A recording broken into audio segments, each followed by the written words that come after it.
Hello, my dear viewers. I'm Olga Demchuk, a researcher of the inner world of personality. Today, I would like to talk with you about a mysterious kind of behavior, more precisely, about a mysterious shift in behavior. When a shy, modest person who feels inadequate and constrained suddenly becomes authoritarian, brazen, and starts dictating their own terms. I wanted to explore this because I observe how my clients behave with me and then how those same clients act in a group with other people. At first, I was amazed at how such a shift could happen. Here is a person sitting, afraid, mumbling, not knowing what to say. They either agree with everything or disagree with everything. And then suddenly a sharp metamorphosis occurs.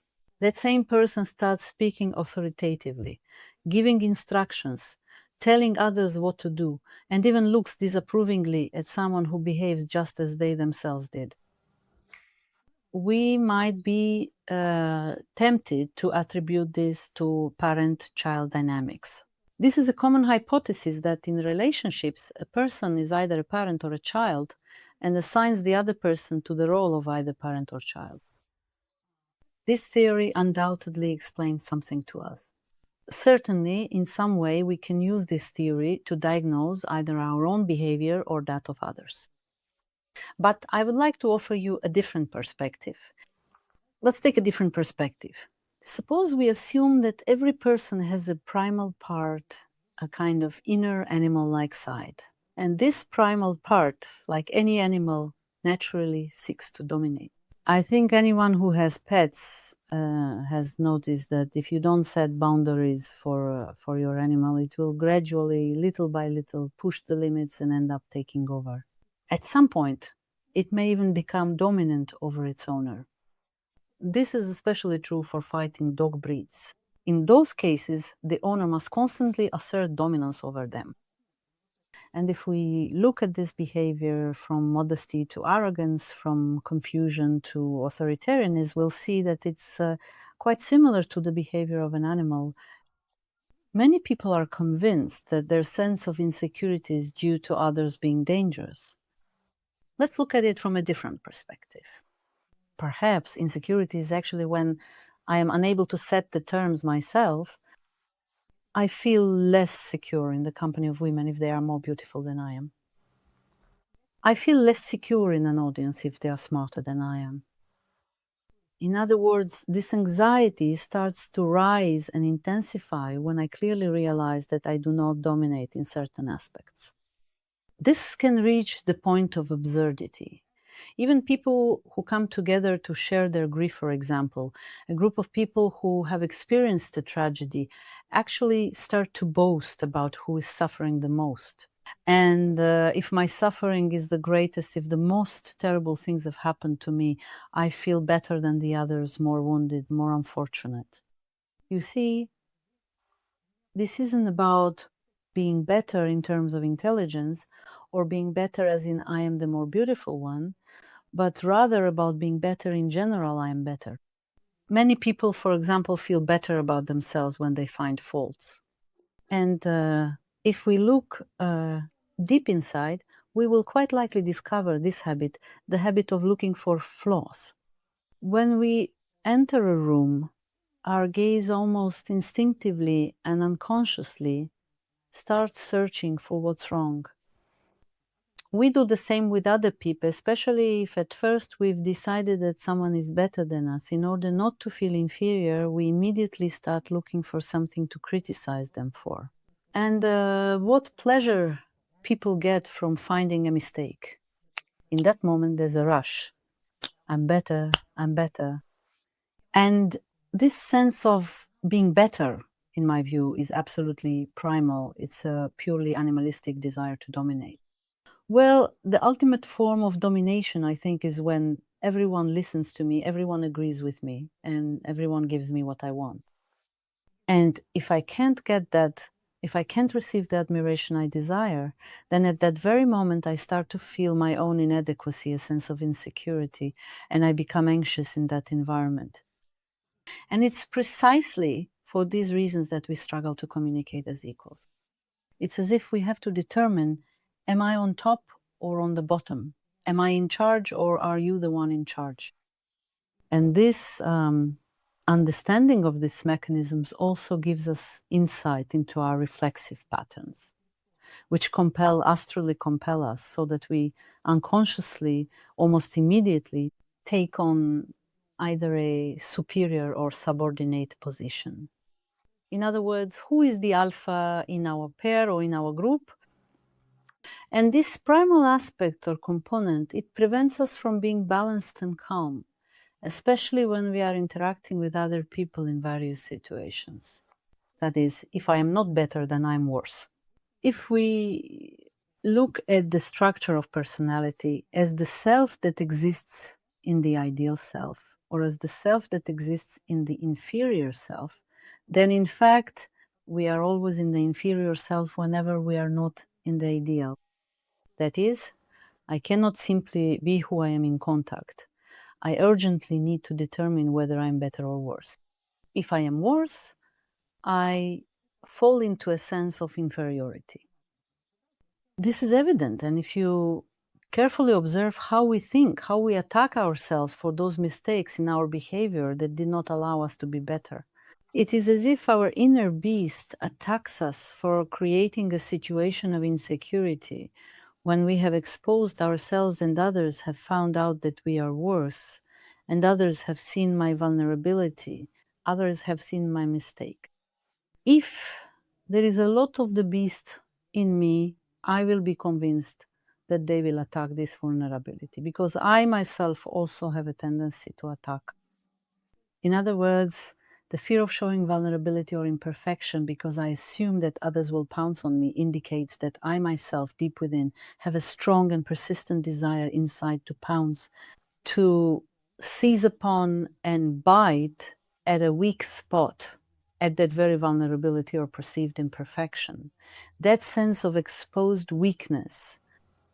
I'm not saying that all people are wonderful and that you shouldn't be afraid of people. But each of you knows that when you try to express yourself, for example, in a group or on social media, there is this wave of primal fear that comes over you, completely paralyzing and stopping any activity.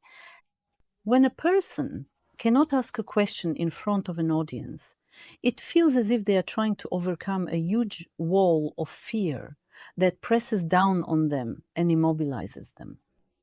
This fear is in a way about our deep and persistent sense of inadequacy, but at the same time, it is also very much about the lingering uncertainty of truly being accepted and welcomed by others. If I don't have a guarantee that I will be accepted, that I will be admired, that I will receive this kind of unconditional acceptance, then by expressing myself, it's as if I'm exposing myself to bites and blows, to criticism and harm. And I come to this conclusion because there is a strong instinctive animal part within me that also attacks weakness with bites and blows. This is a common thought among people. We always judge others by ourselves, by our own standards and experiences. If we do not recognize this animal part within ourselves, this part that wants to dominate, that is arrogant, then we won't understand where our sense of inferiority comes from or why we feel less than others. Because before that, we compared ourselves to see who is better, or we questioned why we are afraid to express ourselves. When people come to psychoanalysis, they bring with them this part that can be called the frightened animal. The animal that is afraid is not ready to discuss its pain. They are ready to discuss their sense of inferiority. They are ready to talk about their paralyzed activity. But this primal part, the one that would like to dictate to everyone how to live, that craves admiration, that seeks dominance, that devalues others walking down the street, immediately spotting a flaw in someone, this part, they do not bring. Yet it is primary. In other words, we can endlessly work on our sense of inferiority. But if we do not recognize the desire to be better and to dominate, then it's not that nothing can be done about inferiority, something can be done. A person's sense of inferiority can be removed by supporting them, telling them they are right, and criticizing everyone else. But in that case, we will raise a big beast out of a little crocodile, out of a small creature, when a person is no longer restrained by their own sense of inferiority, no longer held back by their own fear, and becomes a large crocodile who dictates to others in an authoritarian manner. Many people who turn to supportive psychologists later become tyrants within their families. And it's even common to say, somehow I've quarreled with everyone. Everyone has scattered.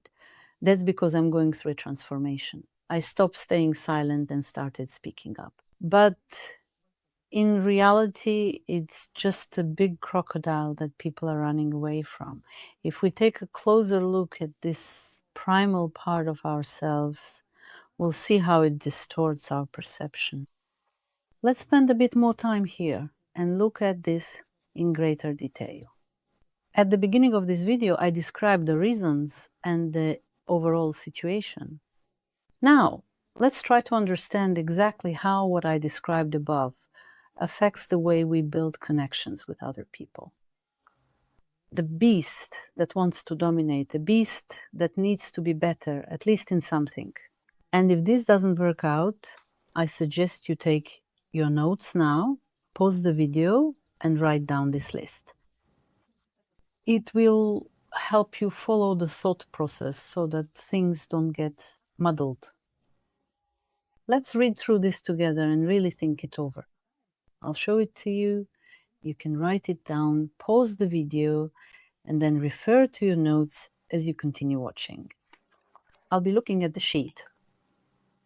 So when I interact with someone with cruelty, arrogance, and an attitude that treats the other person as inferior, as someone who is considered worse than myself, I don't actually feel it, not in the way you might expect, or perhaps not at all, really.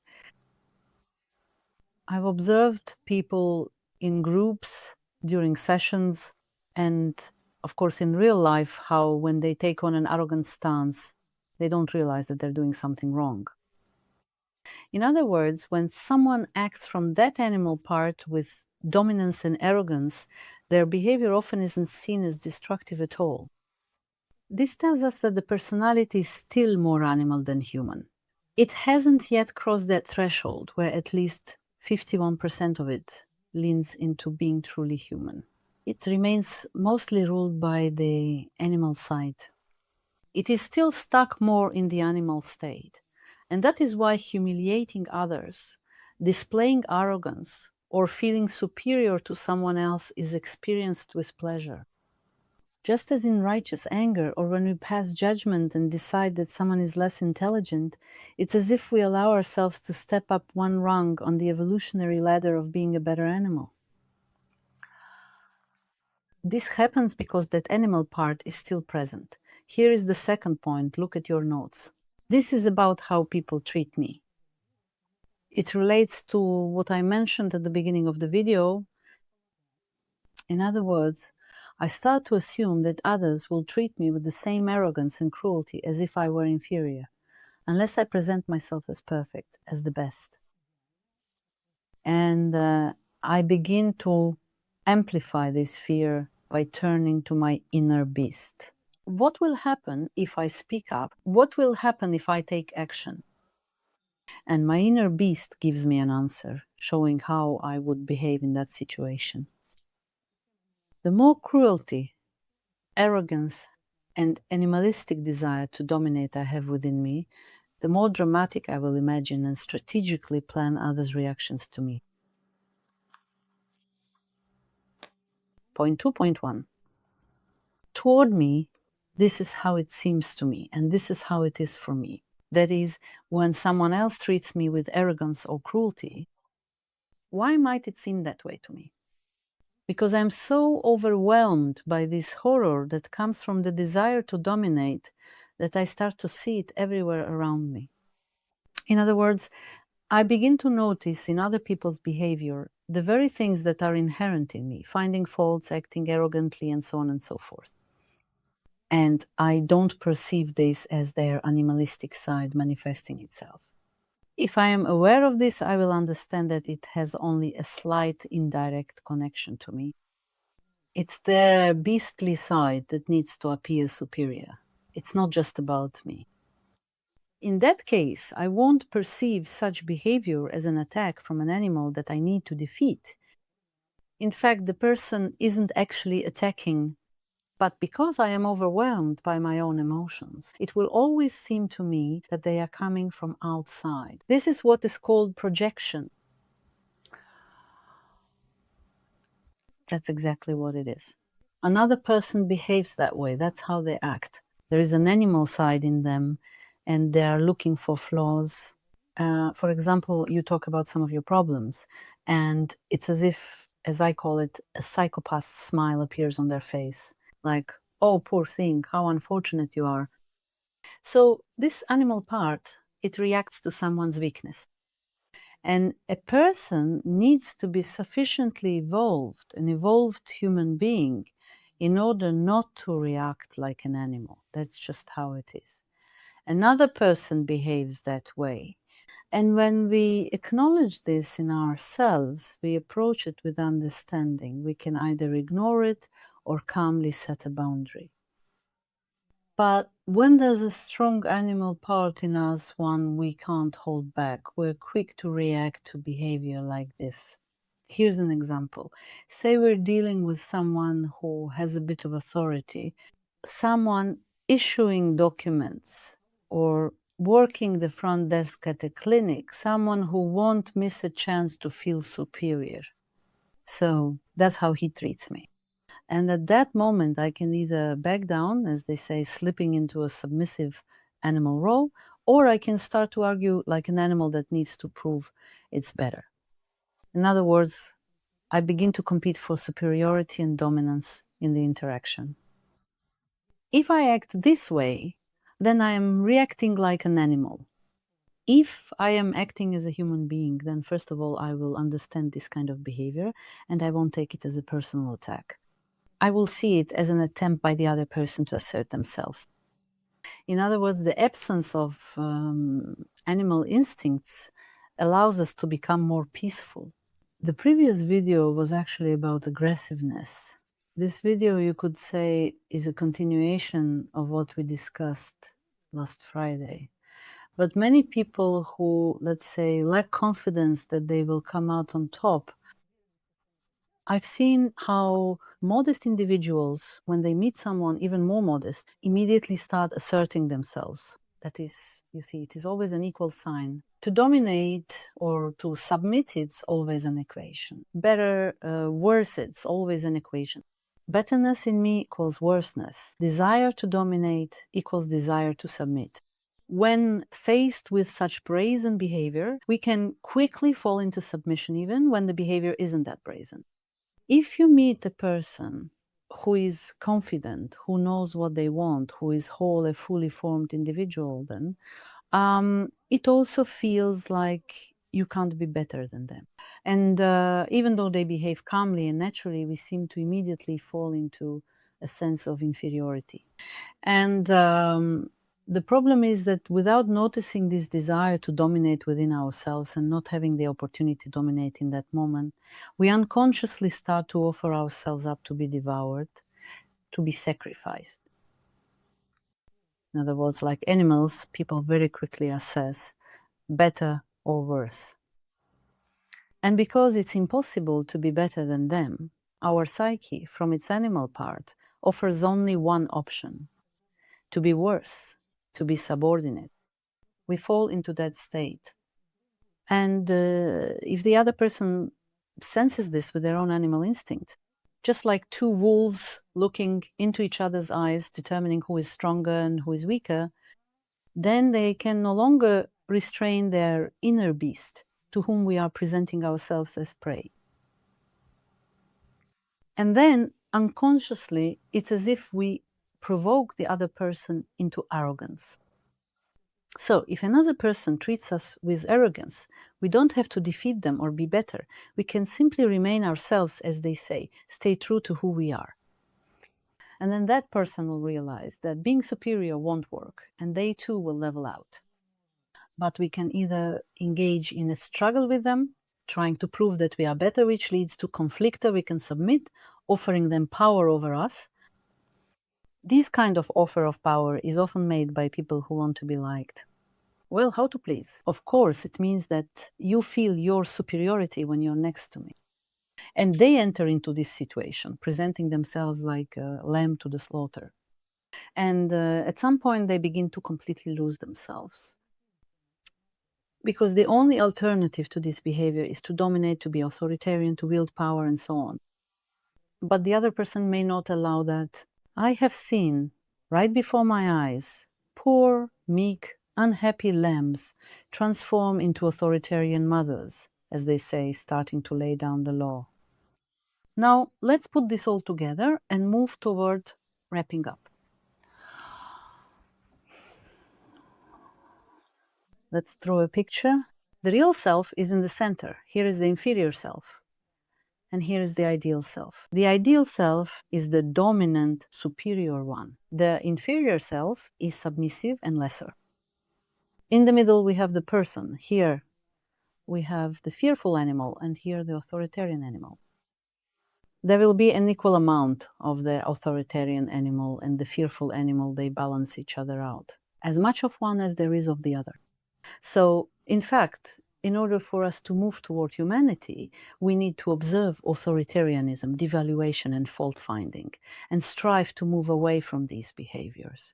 Then our sense of inferiority, our self comparison, and the verdict that we are worse will also disappear. We move into a state of humanity which opens up far more opportunities for us.